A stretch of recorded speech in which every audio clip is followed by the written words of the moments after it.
En México, alrededor de 2 millones de personas son jornaleros y jornaleras agrícolas. Alrededor de 40% de ellos y de ellas son indígenas y cerca del 42% son menores de edad. Ellos y ellas enfrentan situaciones de marginación y de explotación laboral muy graves. Y para ello estamos el día de hoy aquí en Luchadoras para platicar acerca del informe La montaña de Guerrero, tierra de mujeres migrantes. Hoy estamos con Margarita Nemesio del Centro de Derechos Humanos Tlachinolan para platicar acerca de este informe. Estamos en Luchadoras, comenzamos.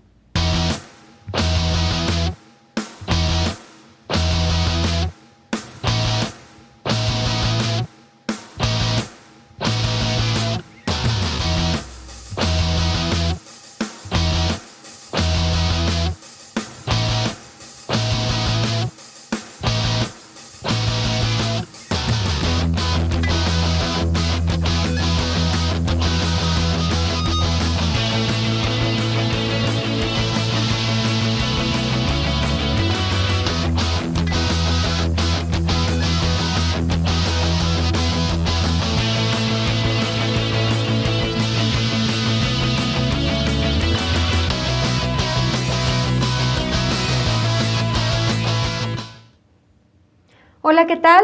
Bienvenidas y bienvenidos. Estamos en una emisión más de Luchadoras, transmitiendo desde Rompeviento Televisión por Internet. Yo soy Lulú Barrera y el día de hoy tengo el gusto de estar aquí en el estudio compartiendo el espacio con Margarita, Isabel Margarita Nemesio. Bienvenida, ¿cómo estás? Lulú, muchas gracias. No, y el gusto es mío de poder estar aquí con ustedes. Margarita, me da mucho gusto que podamos platicar acerca de un informe que ustedes, como Centro de Derechos Humanos de la Montaña de Guerrero, en Tlachinolan, han lanzado recientemente acerca de la situación de las mujeres trabajadoras agrícolas, jornaleras, que migran de Guerrero hacia otras partes del país para trabajar en el campo. Desde mi punto de vista es, sinceramente, un informe que llama la atención sobre un tema de discriminación y marginación extrema, muy fuerte, y una realidad que tiene que ser pues realmente atendida y priorizada, ¿no? que tal vez no es tan visible ni discutida. En este sentido, quisiera saber si podemos comenzar a platicar acerca de la situación general de migración en Guerrero, que es un tema, bueno, en el que te especializas. En su informe ustedes platican acerca de que Guerrero es uno de los estados con más migrantes a nivel internacional, es decir, más bien de migración internacional, es decir, afuera de México, pero también migración interna en otras partes de nuestro país. ¿Nos puedes contar un poco al respecto? Sí, Lulú, pues ya lo mencionabas. Yo creo más bien uno de los objetivos del informe era justamente destacar, como decías ahorita ahí, el tema de migración en general, el que vive la entidad, ya lo mencionabas ahorita, ¿no? Ocupa el 5.º lugar de migración hacia Estados Unidos, pero otra característica muy particular ha sido lo que se viene reflejando en las estadísticas o lo que el mismo Consejo Nacional de Población ha reflejado.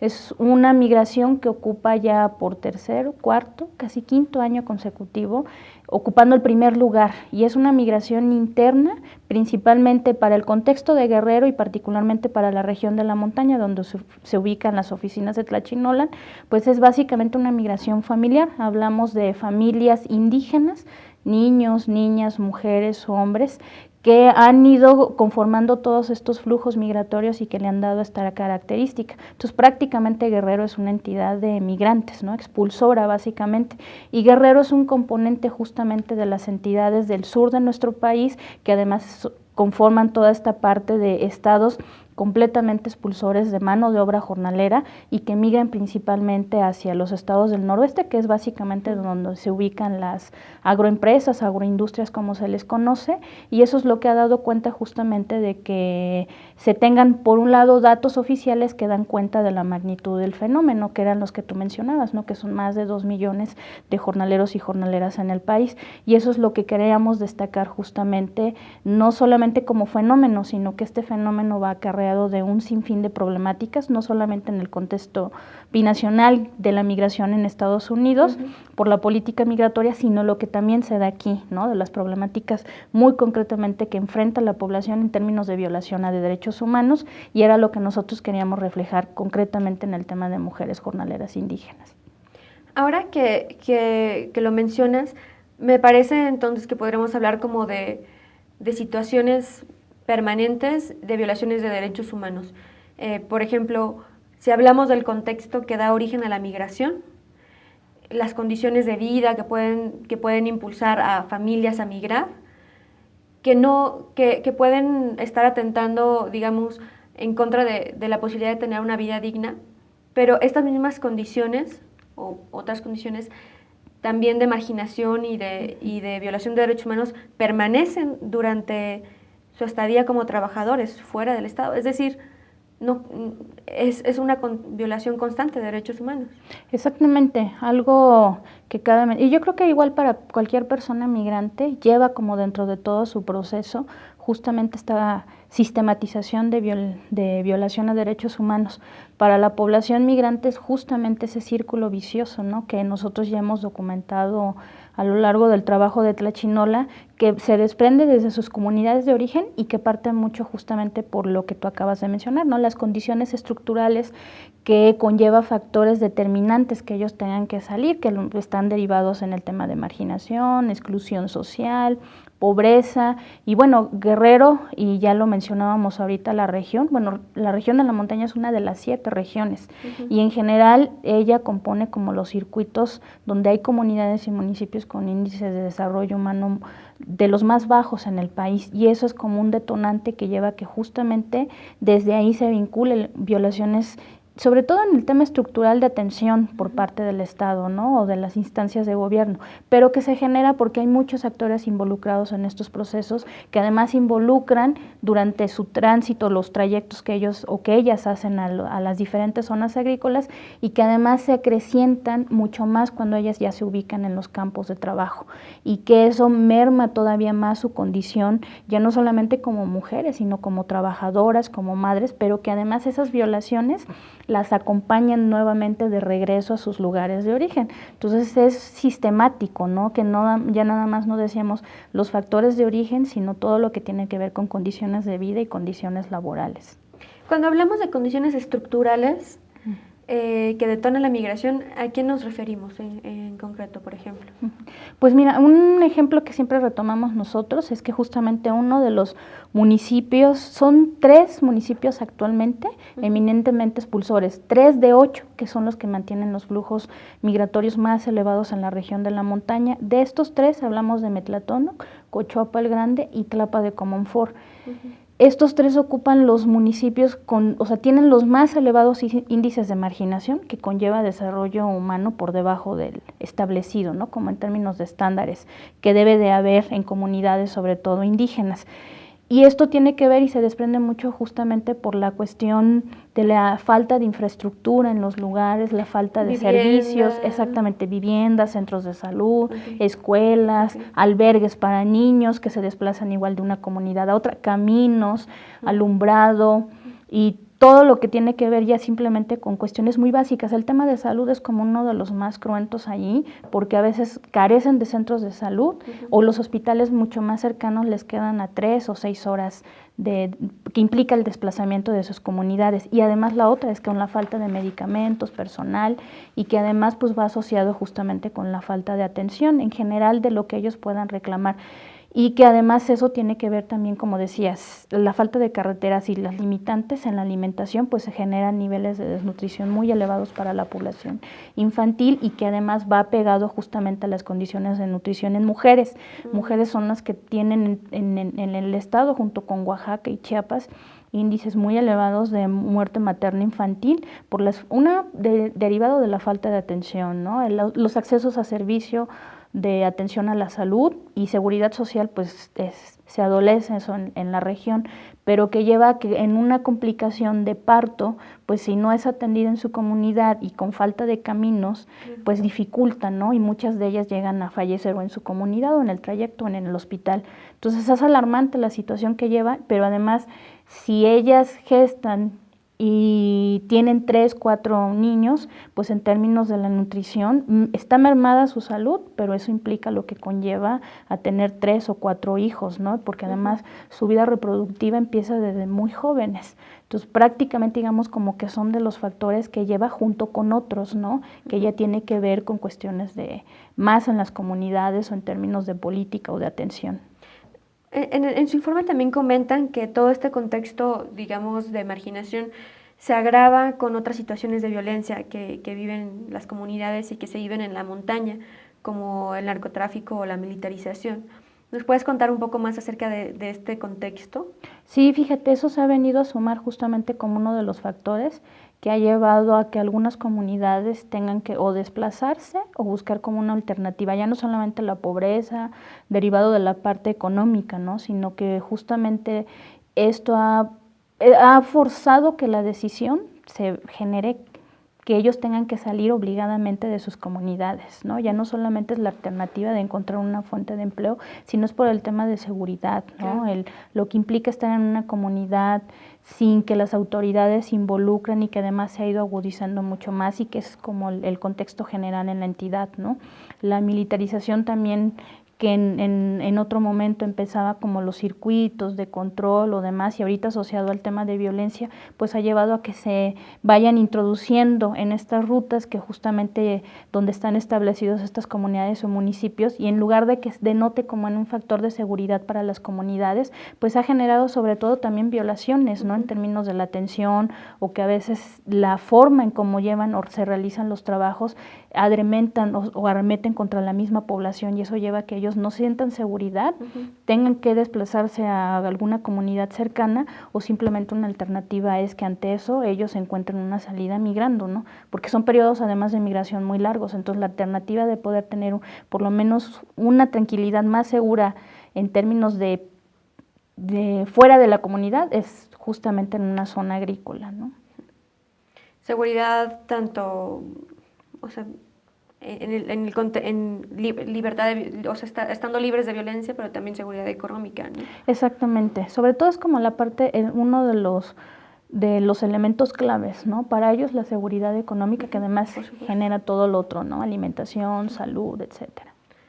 Bueno, estamos aquí en Luchadoras platicando con Margarita Nemesio acerca de migración en la montaña de Guerrero, y ahora vamos a regresar después de este corte para hablar más acerca de la situación concreta de mujeres jornaleras agrícolas que son originarias de Guerrero y están trabajando en algunas otras regiones del país. Estamos en Luchadoras, no se vayan.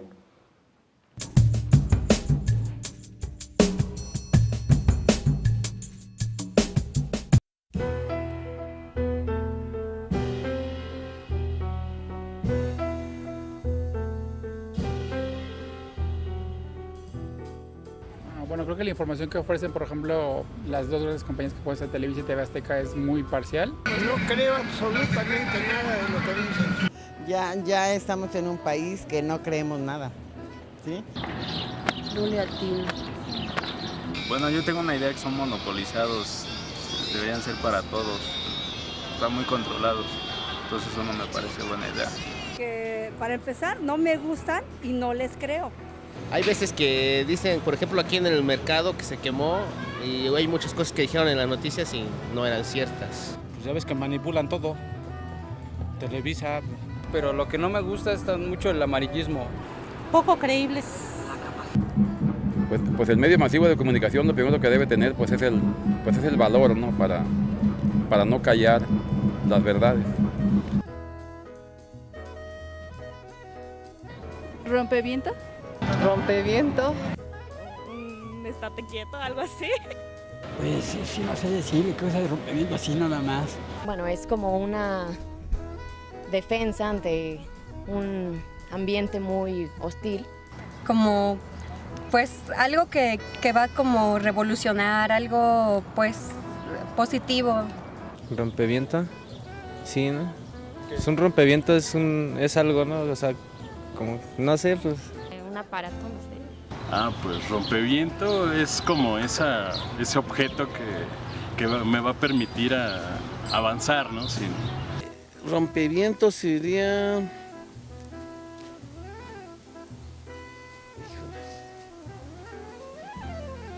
como un tipo de avión.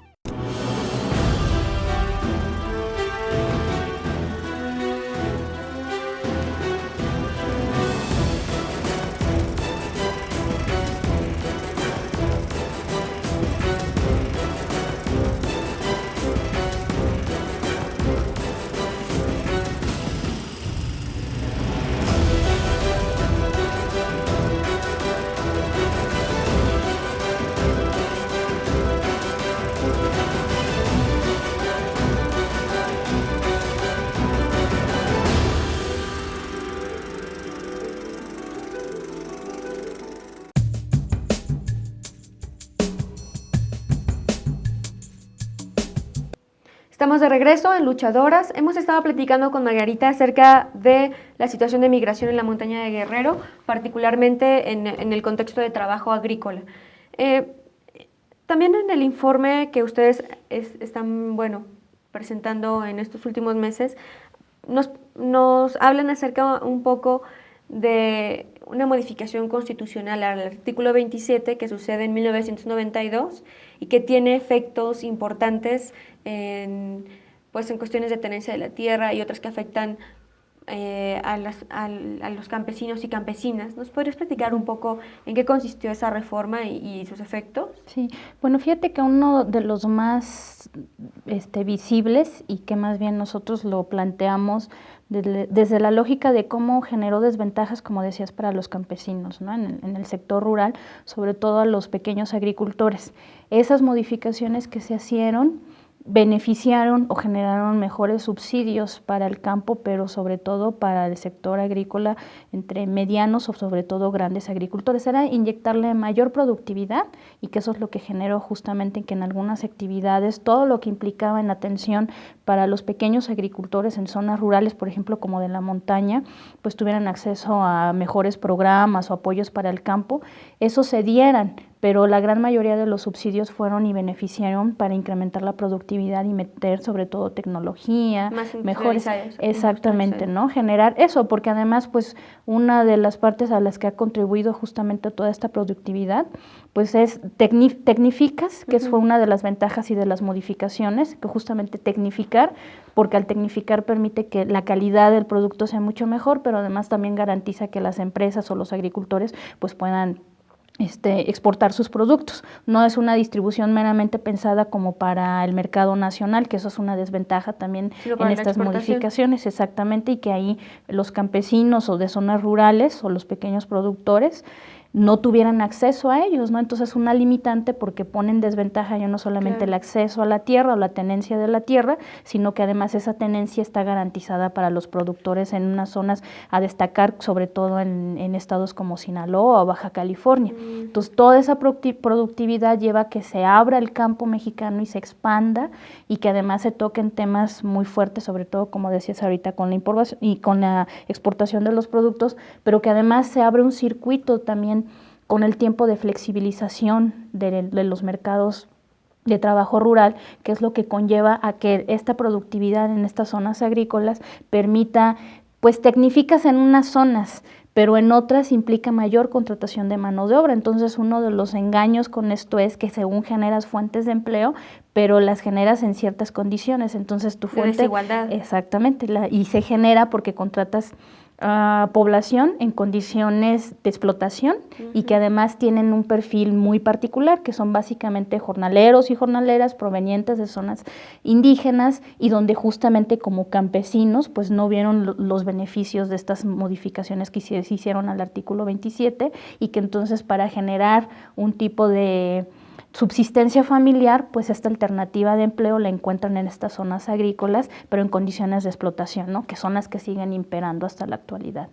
Y ustedes han identificado distintos circuitos migratorios que, pues sí, con este tipo de trabajo, ¿cierto? Sí, justamente estos cambios que yo mencionaba ahorita establecieron circuitos muy claros hacia el noroeste del país y eran sobre todo en estados como Sinaloa, por todo lo que implica la zona agrícola de Culiacán, la zona norte, la parte que está por Mazatlán o la zona centro. Sonora es otra entidad, Baja California Norte-Sur, pero por ejemplo, esos fueron los primeros circuitos, ¿no? 3, 4, 5 entidades que fueron como las que se fueron estableciendo junto con Morelos hace como más de 3 décadas, ¿no? Que es la que tienen identificada en la montaña. Y de ahí fueron estableciendo otros mismos circuitos. Para quienes se han dedicado a la investigación del tema, han establecido rutas y justamente esta que yo mencionaba corresponde a la ruta del Pacífico, como la han denominado. En esa misma ruta se fueron estableciendo circuitos ya no solamente a la zona del noroeste, sino en la parte más del Pacífico y el Bajío. Entonces hablamos que se fue extendiendo desde Nayarit y sobre todo hacer y fortalecer este circuito hacia el estado de Morelos. Pero de ahí abrieron un circuito hacia el estado de Chihuahua, que es donde ha crecido mucho también los flujos migratorios. Actualmente son 17 entidades federativas a las que migra la población de la montaña. Hace, te decía, como 3 décadas. 17. A diferencia de que hace 3 décadas eran 5, ¿no? Ahorita son 17 entidades que cubren prácticamente del Pacífico, centro, Bajío, ¿no? Y la parte que tiene que ver con el norte. Justo algo que menciona el informe y que tú ahora has hecho hincapié es en estas como 3 décadas como de herencia de trabajo agrícola bajo este esquema. Sin embargo, bueno, hablando de estas desigualdades y de las condiciones de explotación y de marginación, ¿no crees que esto tenga como raíces mucho más ancestrales y, no sé, yo pienso hasta coloniales? Sí, de hecho nosotros hemos manejado que mucho del esquema que se reproduce ahorita lo asociamos más en el marco de explotación laboral, quizás como el esquema de trabajo en las haciendas a inicios, ¿no? de siglo, en 1900, pero que tiene que ver mucho o más atrás, ¿no? Porque el esquema es que siempre la población indígena o la población campesina era la que estaba sometida a condiciones de explotación y en trabajos pesados, agrícolas, con mala paga o sin paga, y sobre todo condiciones de vida que denigraban, ¿no? La forma en cómo los tenían viviendo, todo lo que tenía que ver con atención, pues completamente era ajeno a ellos, ¿no? Pero se reproduce y se agudiza mucho justo cuando tiene que ver todo el tema de las haciendas, que además despojan a los campesinos de la tierra y que además, pues, fíjate que algo que nosotros hemos visto es que mucho de la práctica en zonas rurales, en zonas campesinas, es la práctica de la mano vuelta, ¿no? Y esa mano vuelta involucra justamente ser jornalero, apoyando con tu trabajo a un compañero, un vecino, puede ser de la misma comunidad de otra, ¿no? Pero es lo que tiene que ver justamente con la parte comunitaria de uso y costumbre. Pero esa parte se fue despojando mucho cuando tiene que ver ya como en las haciendas o en zonas en el Estado de México, que también es muy característico de eso, ¿no? Con los grandes hacendados que hay en esa zona, que contrataban justamente, y ese tipo de actividad que realizaban como jornaleros, pues se vuelven una paga, pero además sustraída de todo lo que tiene que ver, inferior a lo que realmente es su jornada de trabajo, ¿no? Despojado de cualquier derecho que tenían como trabajadores, pero además lo van generando, te decía, como una fuente de empleo despojada de toda garantía laboral, ¿no? Entonces es como tiene la forma en como actualmente la conocemos. Vamos a ver ahora directo un video que es un fragmento del video que acompaña el informe y que documenta algunos de los casos y en el cual podemos escuchar a algunas mujeres jornaleras platicar acerca de sus experiencias en este contexto, para poder ya entrar de lleno a platicar acerca de la desigualdad de género que hay en esta situación. Vamos a ver este video y regresamos para platicar con Margarita. También en el campo, pues allá hay muchas suciedades. A veces sí traen el agua en el campo, a veces no, a veces trae aguas sucias. Cuando pegan mucho en el sol también, a veces mucha gente se desmayan, pero ellos ni hacen caso, pues. Cuando la gente ya está en esa situación de que se están desmayando, los cuadrilleros o el campo no toman importancia, no tienen no tienen medicina para la gente, no tienen precaución, no cuidan la salud de las personas. Deberían de darnos de perdida suero, de perdida agua, pero no dan nada de eso, no dan ni pastillas, ni suero, ni nada. Ahí nomás la gente ahí quedan, ahí nada más se desmayan y ya no regresan, y con el seguro ni hablar porque no responden por nadie. No nos paga bien tampoco, nos quitan todavía otros 20 pesos. Nos quitan todavía 20 pesos, dicen que es de seguro, y luego llega uno allá a responderlo y luego dicen que aquí no está registrado el seguro. Y luego te quitan todavía los 20 pesos del seguro. Si no vamos a venir, ¿qué cosa vamos a comer? No tiene nada. ¿Dónde vamos a tener dinero? No vamos a venir. Quizá enferma, quizá huele en el pie, huele todo parte, y con fuerza vamos a venir porque no tiene dinero.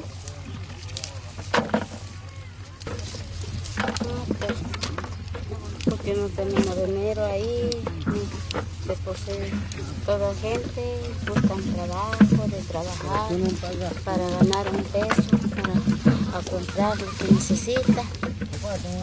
Dinero lo que queda, guardamos, y el dinero lo que estamos gastando, gastamos. Así es. Bien, pues acabamos de ver directamente algunos testimonios de mujeres trabajadoras del campo, en el que pues narran algunas de las dificultades y literal de los abusos que hay durante el desempeño de sus jornadas laborales.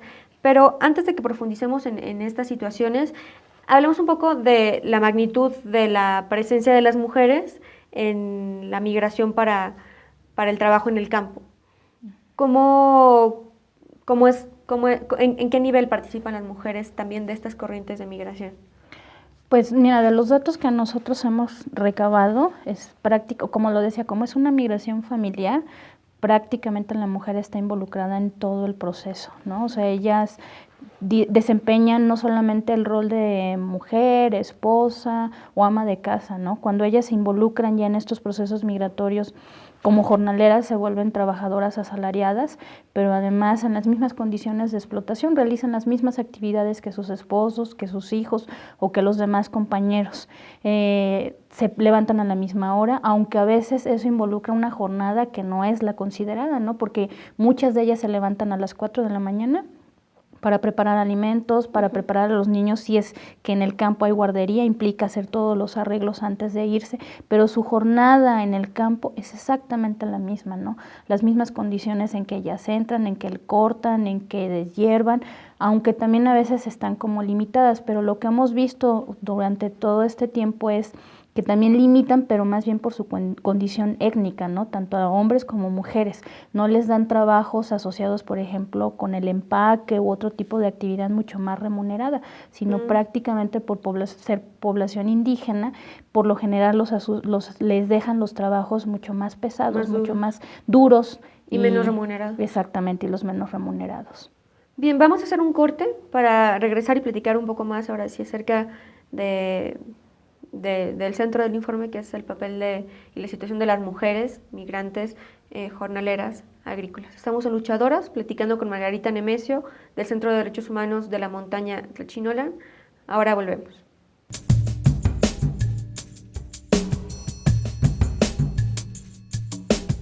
Yo diría que en todas sus dimensiones el EZ es un contrapeso, y que quizá en este momento es particularmente significativo por esta representación simbólica que tiene el zapatismo como una propuesta de carácter ético-política que sí se contrapone en lo que se está convirtiendo la política institucional en el país y en el mundo.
Estamos de regreso en Luchadoras. El día de hoy hemos estado platicando con Margarita Nemesio acerca del informe La Montaña de Guerrero, Tierra de Mujeres Migrantes.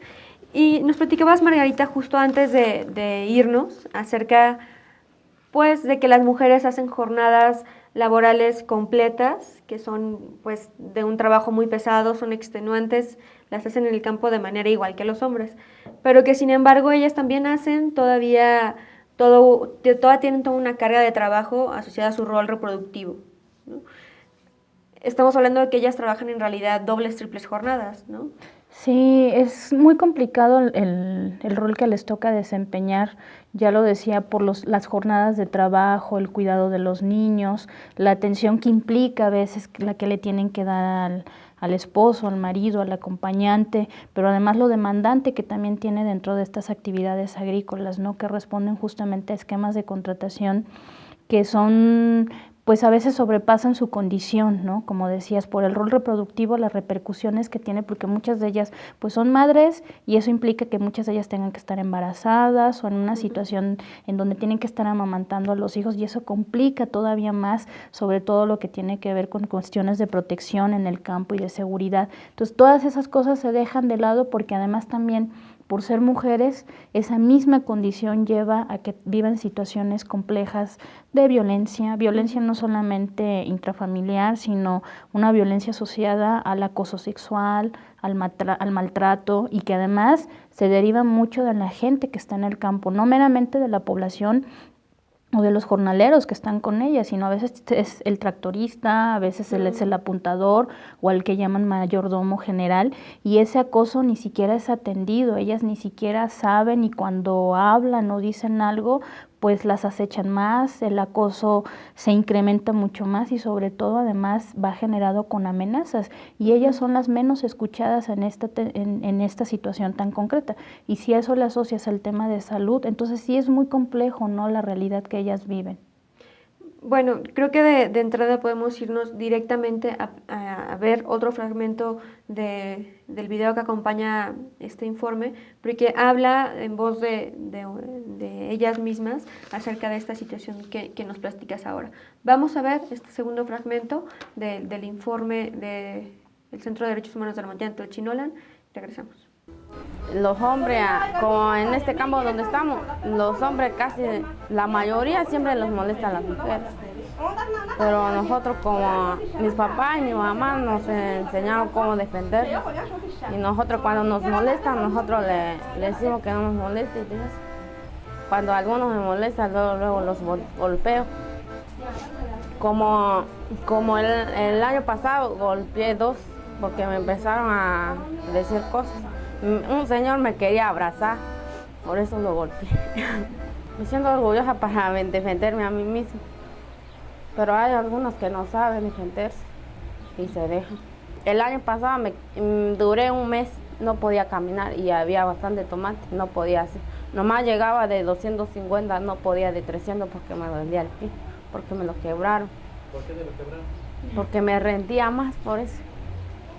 Una vez llegué de 380, casi pensaba y llegar 400 botes, pero no pude, me faltaron 20.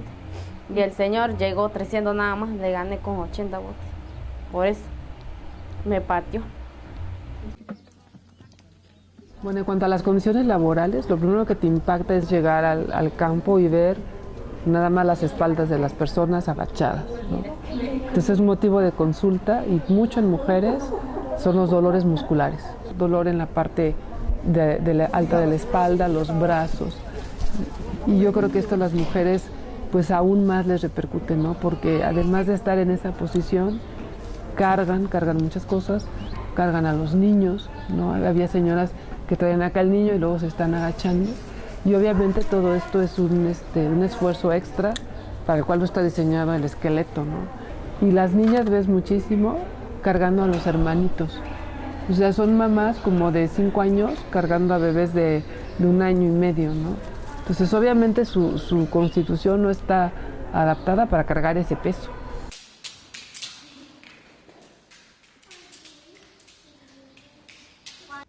Bien, pues justo acabamos de ver estas condiciones pues la narración como directa de viva voz acerca de situaciones de acoso, pero también de trabajo pues pesado, de mal remunerado además, sin prestaciones, sin atención a la salud. Realmente es un informe que a mí me ha impresionado mucho y leerlo, pero también ver el video es realmente impresionante. Pero Margarita, ¿nos puedes platicar un poco acerca de Leonarda, que es a quien escuchamos, y tú que has tenido oportunidad de platicar con ella de manera directa, por ejemplo, todo lo que su caso nos puede revelar sobre esta situación?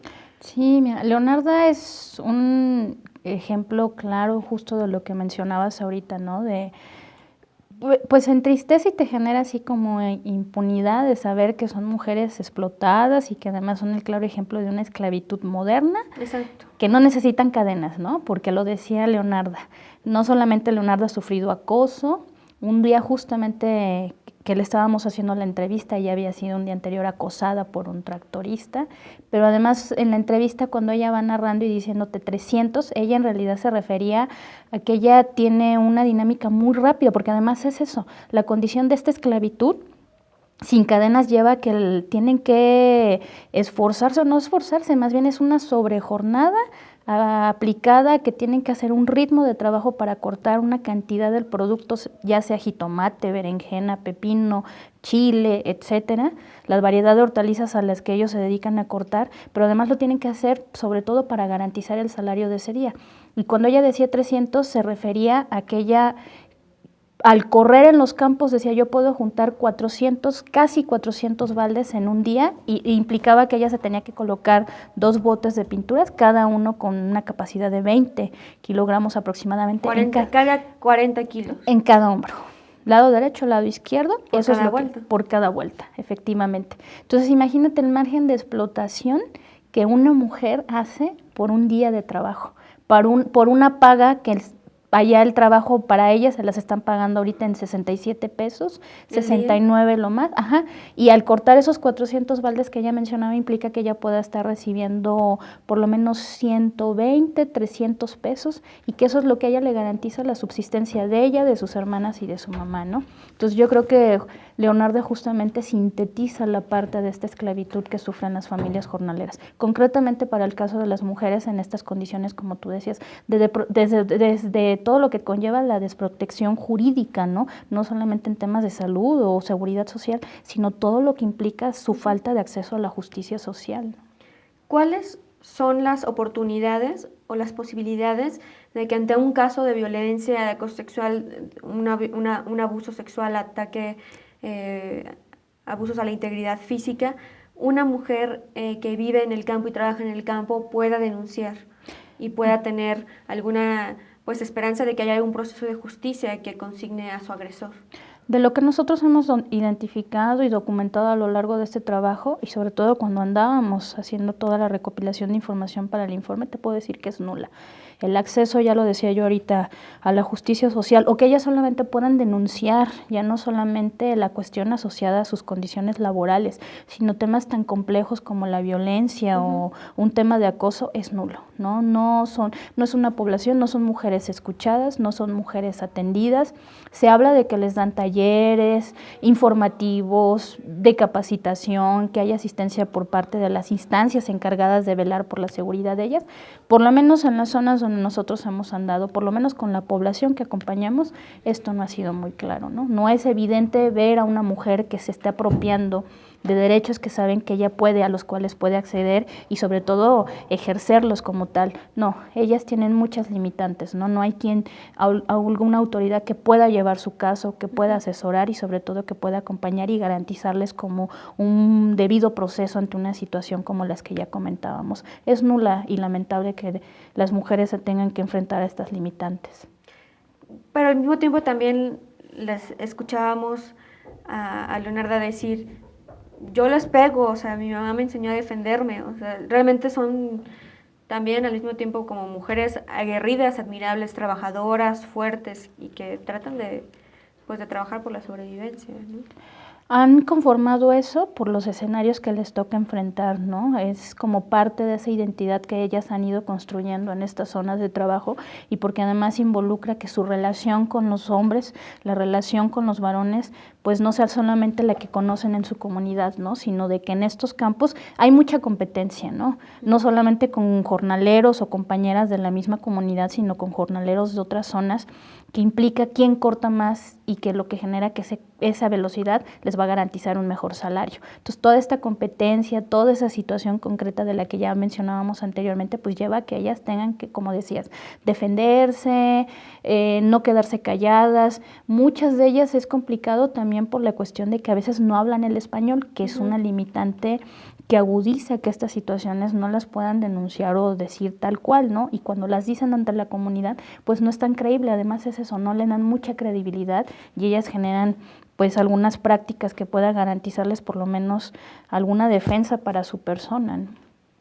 Bien, vamos a hacer un corte, estamos ya prácticamente en la recta final de Luchadoras, pero todavía queda mucho por platicar acerca del informe. El informe se puede descargar en línea, pueden ver el video, pueden profundizar en él. Y vamos a volver para platicar acerca de las políticas que existen y de las que no existen sobre todo, de todo lo que falta por hacer para lograr al menos que haya una mejora en la calidad de vida y en la dignidad, pues que se puede garantizar para las mujeres jornaleras trabajando en los campos en nuestro país.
En 1996, una caravana de Televisa recorre la calzada de los Misterios. Es el año en que el abad de la Basílica ha decretado que Juan Diego no existe.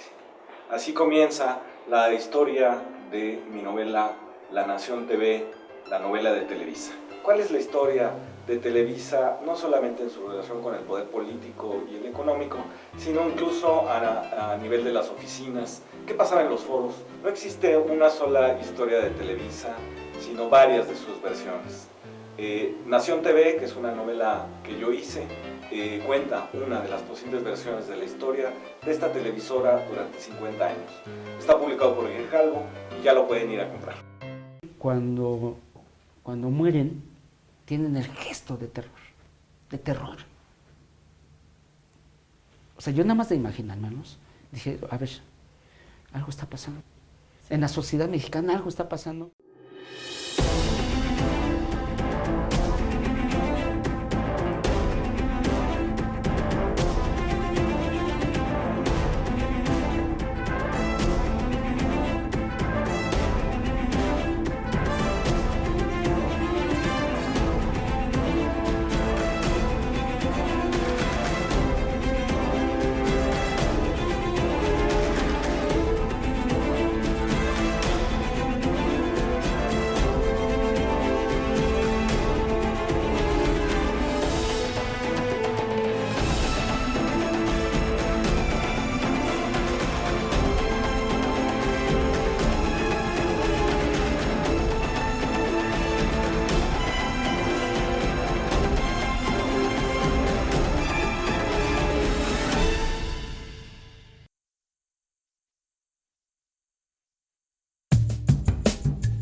Bien, estamos en Luchadoras, regresando para platicar acerca de este informe sobre mujeres migrantes, trabajadoras del campo en México.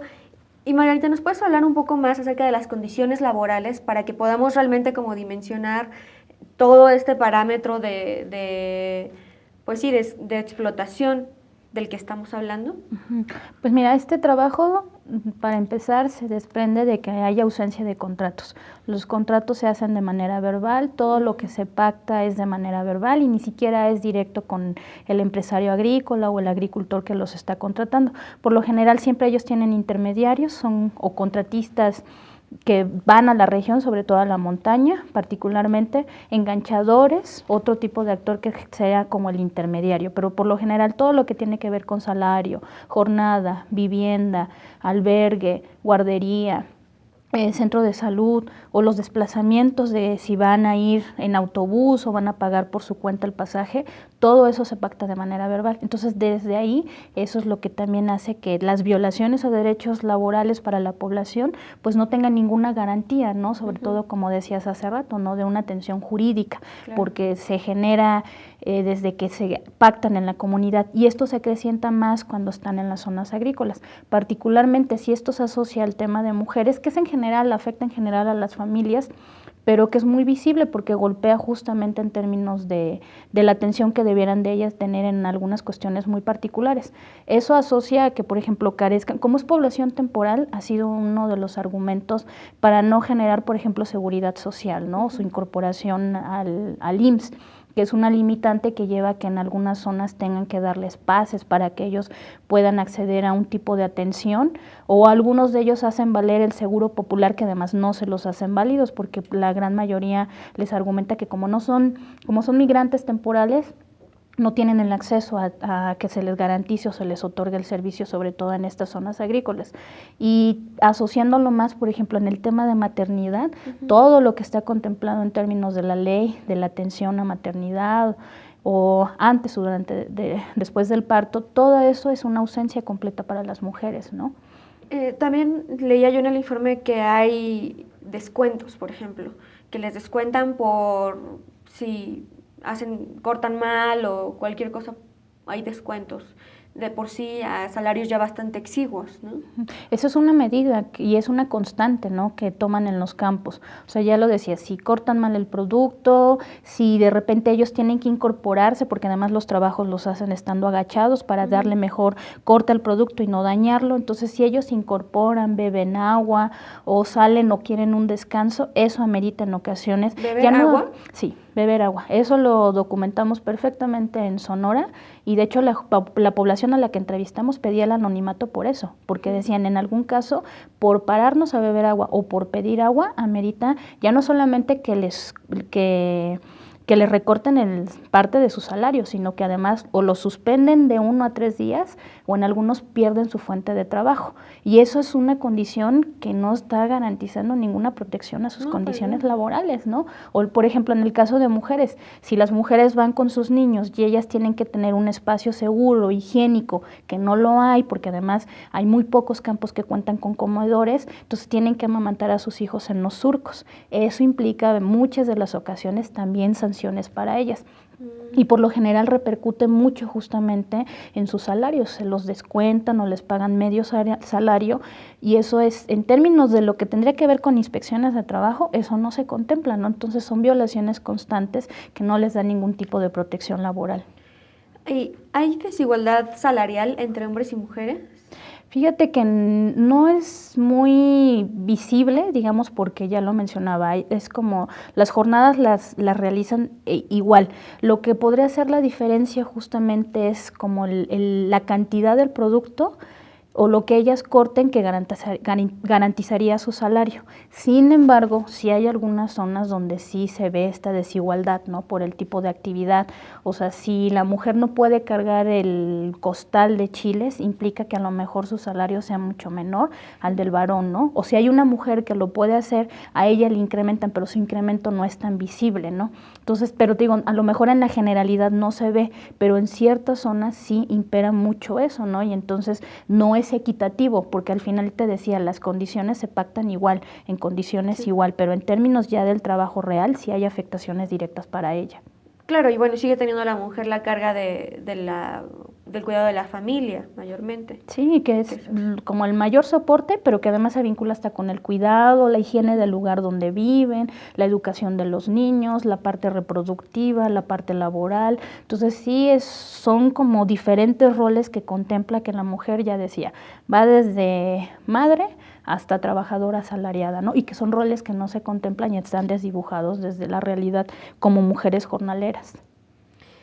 También ustedes hablan en el informe acerca de una percepción contraria, y aquí podremos hablar de violencia simbólica, que hay una percepción negativa acerca de las mujeres que van a trabajar, que migran para trabajar en el campo. ¿Es así? ¿Y en qué sentido va estas percepciones? Sí, mira, a través de los testimonios que nosotros recopilamos durante estos trabajos de campo, era visible y era sobre todo como algo que a veces está desdibujado, como tú decías, ¿no? Ellas decían que cuando salen, o sea, por no ser mujeres, o sea, sobre todo en el rol tradicional, comunitario, cultural de las comunidades indígenas, no es como visto para ellos que una mujer migre a otra entidad, sobre todo si lo hace sola. Por lo general tiene que migrar con el esposo, con la familia, o en su caso con alguien que esté como a cargo de ella, por decirlo de alguna manera. Si una mujer lo hace, sí había como un referente, por lo general lo asociaban a que ellas se dedicaban a la prostitución y que por eso ganaban un mejor sueldo, ¿no? Entonces eso generaba rumores en la misma comunidad y que a veces esos rumores se trasladan a los campos de trabajo, entonces no lo ven más bien como trabajadora asalariada o como que va a trabajar. Si ellas migraban hasta con sus hijos pequeños, a diferencia de eso, por ejemplo, si una mujer migra soltera y va a algún campo agrícola, la condición o casi siempre la forma en cómo se estigmatiza, es decir, que van a prostituirse allá. Pero si una mujer o madre soltera lo hace con sus hijos, no, o sea, ella sí va para generar ingresos para su familia. Entonces es una percepción que tienen diferente, ¿no? Porque no es bien visto que una mujer migre sola a trabajar en una entidad diferente a la de ellas. Siento que estamos hablando a 1000 por hora porque ya se va a acabar el programa, pero todavía hay mucho que platicar, y entre las cosas con las que cierra el informe, tiene todo un apartado muy amplio que yo les recomiendo que profundicen yendo a él y viéndolo en internet, acerca de los programas que existen y cuáles son sus limitantes, ¿no? Y también cierra con un apartado de recomendaciones. Y en ese sentido, digamos que yéndonos ya hacia el cierre del programa, quisiera preguntarte, sé que es muy, muy amplio, pero si tú pudieras hacer una valoración de las limitantes de los programas actuales y de las recomendaciones que ustedes mismos plantean. Menciona el convenio 169 de la OIT, por ejemplo, si pudieras hacer referencia a qué establece y en qué medida no lo estamos cumpliendo como Estado mexicano. Mira, retomaría sobre todo la parte, casi todas las dependencias de gobierno tienen programas sociales abocados a atención a la migración interna, jornaleros y jornaleras agrícolas. Particularmente el del programa de atención a jornaleros agrícolas tiene vacíos, que son los que nosotros señalamos en el informe. O sea, una generalidad es que los programas carecen de una perspectiva de género, ¿no? Que es lo que nosotros tratamos de hacer énfasis, sobre todo como definiendo cuál es como el perfil de estas mujeres de las que nosotros hablamos y que serían elementos claves para considerarlos en estos programas, no solamente en términos de los subsidios, y que además conforman buena parte de sus reglas de operación, sino que una parte va justamente en lo que nosotros mencionamos como recomendaciones, ¿no? Que de entrada los programas tienen que construirse a partir de una política social con perspectiva de género que contemple estos perfiles, porque es una mujer monolingüe con muchas carencias y con muchas limitantes que ya describimos, pero que además no solamente va con atender cuestiones muy concretas en sus lugares de origen o de atracción, sino que a veces es una práctica de hacer que crece desde con ellas, empieza a construir atendiendo las necesidades de ellas, pero que ellas mismas las generen, que es una parte... Que ellas determinen exactamente, qué es lo que se necesita. Exactamente, no que se trabajen desde la política hecha desde el escritorio, se tiene que construir, como dices, con ellas, que además toda esa parte tiene y se deriva con la parte de albergues, traslados, la parte de atención jurídica, condiciones laborales, que es mucho justo lo que se contempla en el convenio y además en otras recomendaciones a nivel internacional que van básicamente para la atención que tiene el Estado en términos de la responsabilidad de garantizar el respeto a los derechos humanos de la población. Para mujeres, en cuestión sobre todo de mujeres indígenas, es esta parte, ¿no? El componente étnico, la condición de igualdad y sobre todo como garantía al respeto en términos de que puedan en la práctica hacer el ejercicio del respeto de los derechos humanos que tienen, sobre todo haciendo énfasis en la parte laboral. Sí hay recomendaciones muy particulares que se hace sobre el tema laboral, pero te digo, esa es una carencia que tiene justamente la parte de atención por parte del Estado mexicano en esta materia. Bien, pues hay mucho por donde seguir profundizando, por donde seguir reflexionando. La verdad, la conclusión que me resalta más a la vista es cómo son las mujeres y los hombres, pero particularmente estamos hablando ahora de la situación de las mujeres trabajadoras del campo, son quienes nos abastecen de alimento a todas y a todos, en realidad, ¿no? De ahí, del trabajo de ellas y ellos, nosotros nos alimentamos. Y son aquellas personas que están sufriendo las condiciones de desnutrición más acentuadas, de marginación, de explotación y, como tú dices, una esclavitud moderna. Entonces, este informe tiene una relevancia fundamental y pues les recomiendo a todas y a todos que podamos involucrarnos y seguir a Tlachinolan para saber también qué podemos hacer al respecto, ¿no? Pues Margarita, hemos llegado al final del programa. Te agradezco mucho que hayas estado con nosotras. No sé si nos dé tiempo de hacer rápidamente un juego de palabras. ¿Sí? Muy bien, Lulu, a ver si nos equivocamos. No. La idea es que vea lo primero que surge. ¿Qué pasa por tu mente cuando yo digo mujeres? Jornalera. Campo. Explotación. Guerrero. Marginación. Indígenas. Lo asocio con pobreza. Derechos humanos. Exigibilidad. Quiero robarme el último minuto del programa para que tú nos puedas dar una conclusión y nos invites a todas y a todos a hacer algo desde la trinchera en la que estemos. Una parte fundamental es, el tema es visible, ¿no? O sea, se invisibiliza en términos de considerar que la migración es la que tenemos en nuestras fronteras. Ya lo decías hace rato, son más de 2 millones y esa población la tenemos aquí.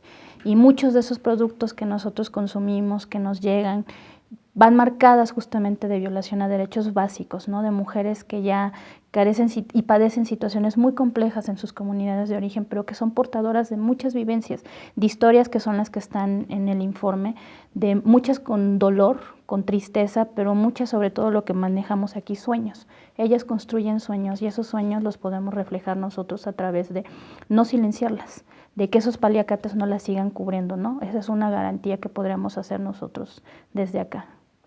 Gracias, Margarita. Gracias a ustedes por habernos seguido hoy en Luchadoras. Les estamos compartiendo los enlaces del informe para que lo lean, se informen, comuniquen, divulguen y hagamos de esto una problemática que nos involucra a todas y a todos también. Esto fue Luchadoras en Rompeviento Televisión por Internet. Estuvimos con el Centro de Derechos Humanos Tlachinolan. Nos vemos la próxima semana. Gracias. Gracias, Lulu.